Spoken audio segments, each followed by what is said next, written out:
Alright, so we have a Mushroom World Super Mario freaking little mini pinball machine here.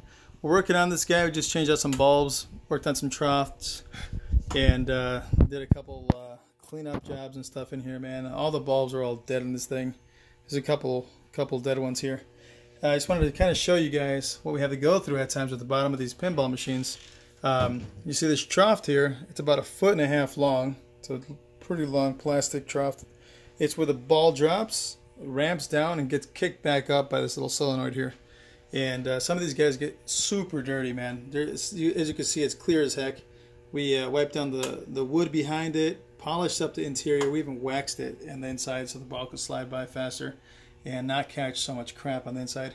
Mind you, it doesn't have any holes. It's completely solid.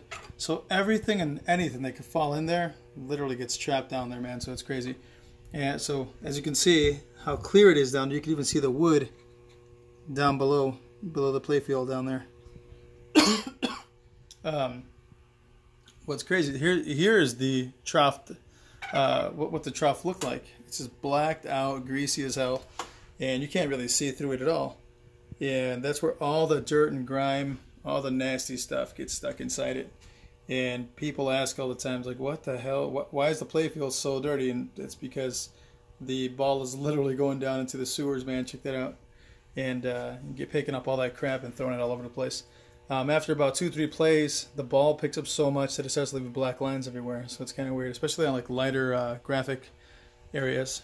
But yeah, we're working on this little fella right here. Changed out a couple solenoids, some flippers, changed out the entire assembly. Changed out some of these little capacitor things that kind of power up the solenoids on the lower flipper assembly. And we just changed out the entire flipper assembly and went over all the wiring and some connections and stuff here and there. A lot of people ask us as well, why is it that it takes so long for us to repair these guys? And we literally show them a picture of the bottom of their pinball machine here and they go, holy crap, okay, gotcha. There's so many circuits and the small wires, and this is a mini, man. This is a tiny little guy. There's some that have 2 or 3 of these playfields below the playfields. So it's kind of crazy. So it's like sometimes there's 2 or 3 sets of boards that are just all wiring like this, and you got to go through every freaking wire and all the little diodes and capacitors and stuff on every one of those little boards to make sure everything's working right. Lights are lighting up at the right voltage, or even flickering at the right time. So there's a lot to it. And not only is there electrical parts, but there's a lot of mechanical stuff as well. So there's these little fellas that get stuck at times. This is what kicks up those little, I'll show you here, the little these little drop targets. These little guys, when they get hit by a ball, they literally go down.